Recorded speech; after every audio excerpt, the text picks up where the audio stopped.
Assalamualaikum warahmatullahi wabarakatuh.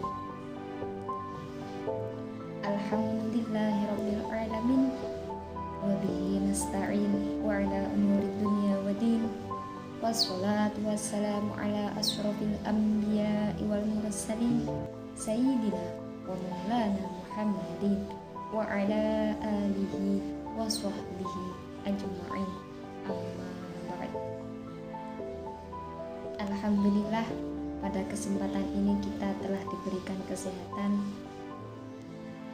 Kemudian selanjutnya yaitu nama saya Nisa Ulafiyah dari Prodi Pendidikan Bahasa Arab semester 3 Universitas Kiai Haji Wahab Hasbullah Jombang. Kemudian selanjutnya yaitu dengan materi kuliah Teologi Islam dan beserta dosen pengampu Ustadz Abdul Rauf Asmullah MPD.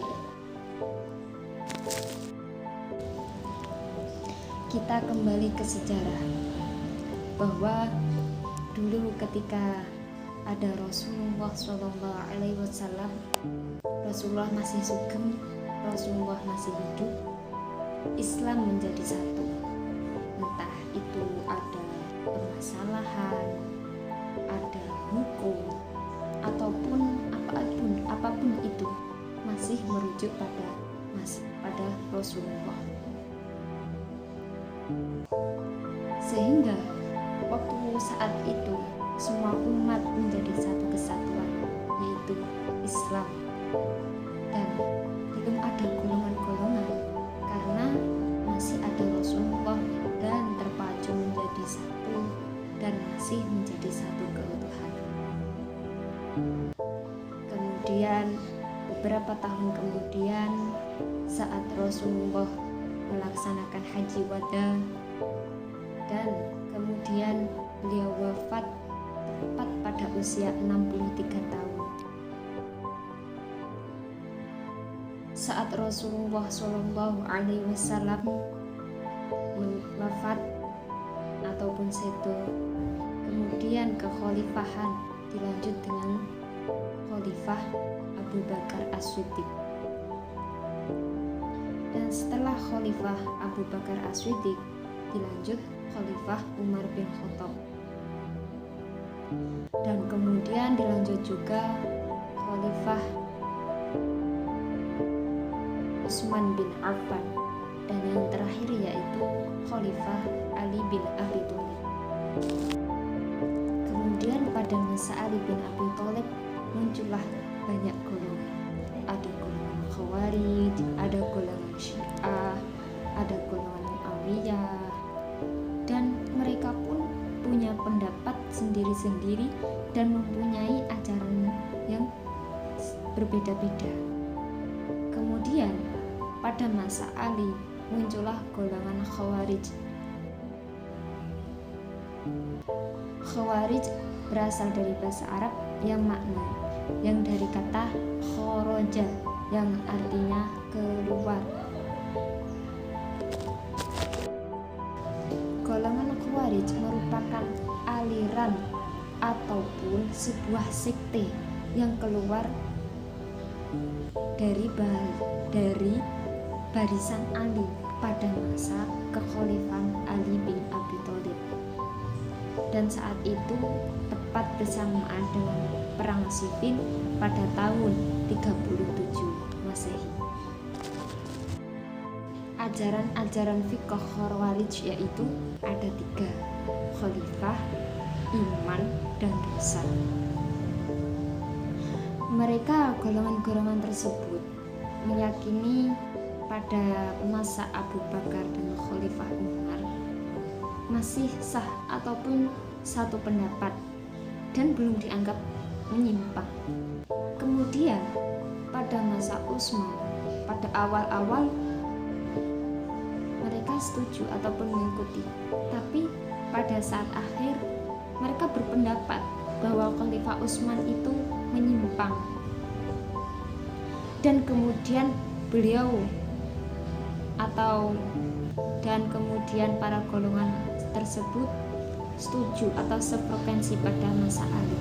Namun pada hal tahkim mereka berpendapat bahwa menyimpang, sehingga itu yang menjadikan alasan mereka membuat golongan lagi, yaitu disebut dengan golongan Khawarij. Mereka beranggapan bahwa menerima tahkim disebut kafir, dan waktu itu mereka beranggapan bahwa Talhah, Zubair, Aisyah dihukumi kafir pada masa itu. Kemudian selanjutnya yaitu tentang ajaran-ajaran pokok Khawarij.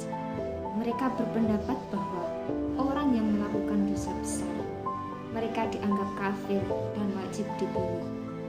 Dan selanjutnya yaitu bila anak-anak orang kafir meninggal waktu kecil walaupun tidak punya dosa, mereka menganggapnya masuk neraka. Kemudian selanjutnya yaitu bila ada seseorang yang meninggalkan rukun Islam seperti halnya meninggalkan sholat, meninggalkan puasa maupun zakat, mereka menganggapnya kafir dan itu pun keluar dari Islam. Namun selanjutnya yaitu saat bidang ketatanegaraan pada masa Khawarij, mereka lebih demokratis. Artinya apa? Memilih khalifah atau memilih pemimpin tidak berdasarkan ahlul bait Rasulullah atau keturunan Rasulullah ataupun bangsa Quraisy. Mereka sepakat memilih khalifah dan kemudian ada kriteria tertentu dari khalifah, misalnya harus zuhud, wirai, dan apabila khalifah tersebut berbuat zalim, maka mereka berpendapat bahwa rakyatnya pun juga boleh berbuat zalim. Seperti itu pada masa saat itu. Pada masa saat itu, golongan Khawarij mempercayai dan berpedoman pada surat An-Nisa ayat 100, yang mana mereka berpendapat bahwa golongan Khawarij adalah suatu kaum atau suatu golongan yang berpindah dari kampung halamannya untuk berjihad. Pada masa Rasulullah, yang dianggap orang kafir itu adalah orang yang belum memeluk Islam. Tapi pada masa Khawarij diperluas, orang yang memeluk Islam dianggap kafir apabila tidak menjalankan perintah-perintah Islam. Kemudian selanjutnya yaitu pengikut golongan Khawarij, yaitu orang Arab Badui, yang mana pemikirannya masih ekstrem dan tidak mau menerima perbedaan pendapat ataupun pendapat-pendapat lain. Dan mereka pun berpendapat bahwa orang kafir maka halal untuk dibunuh. Selanjutnya yaitu pada golongan Sunni dan Syiah, mereka menganggap sebuah pemimpin itu istimewa dan dihormati.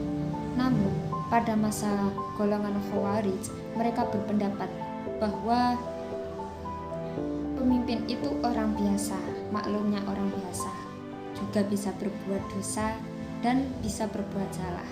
Dan apabila melenceng dari peraturan dan berbuat salah, maka halal untuk diturunkan jabatan dan halal untuk dibunuh.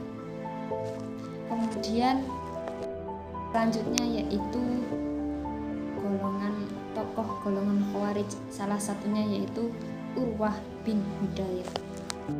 Kemudian selanjutnya yaitu doktrin dari golongan Khawarij.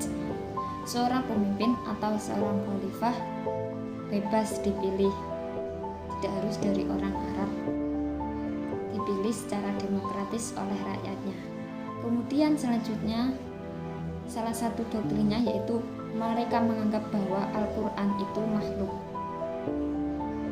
Kemudian mereka beranggapan juga pada masa Abu Bakar dan Umar masih sah kekhalifahannya, Sedangkan pada masa Utsman dan masa Ali, mereka beranggapan bahwa mereka menyeleweng dalam kepemimpinannya.